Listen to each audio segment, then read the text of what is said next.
আন্দামান সাগরে নৌকাডুবির পর শত শত নিখোঁজ মানুষের সন্ধানে কাতর পরিবারের সদস্যরা।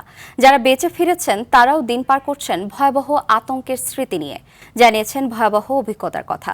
এই যাত্রায় ছোট নৌকায় মালয়েশিয়ার উদ্দেশ্যে রওনা হয়েছিলেন ২৫০ জনের বেশি রোহিঙ্গা ও বাংলাদেশি।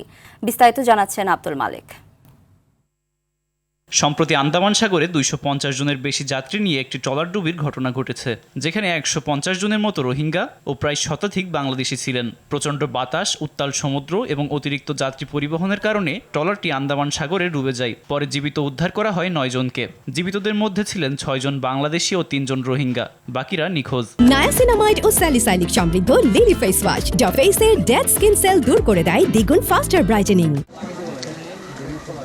ট্রলার ডুবির ঘটনায় বেঁচে ফেরা রফিকুল ইসলাম জানিয়েছেন তাদের ভয়াবহ অভিজ্ঞতার কথা। অন্যদিকে নিখোঁজ সদস্যদের জন্য গভীর শোক জানিয়েছে পরিবারের সদস্যরাও।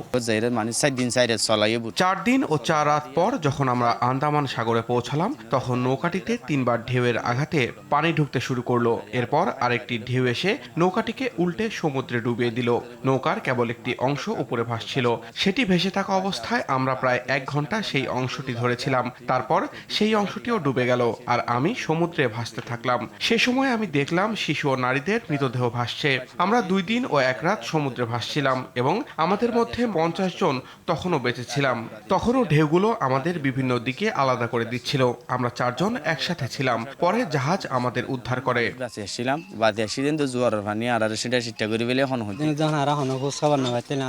আমার ভাইয়ের কোনো খবর না পাওয়ায় আমরা নিজেদের সান্ত্বনা দিতে পারছি না। তার জন্য কাঁদতে কাঁদতে আমার মা অসুস্থ হয়ে পড়েছেন।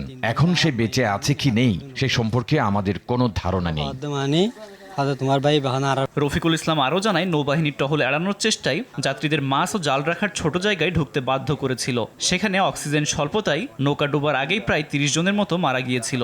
জাতিসংঘের মতে নৌকাটি ৪ এপ্রিল বাংলাদেশের টেকনাফ থেকে মালয়েশিয়ার উদ্দেশ্যে যাত্রা শুরু করে। আব্দুল মালেক, RTV।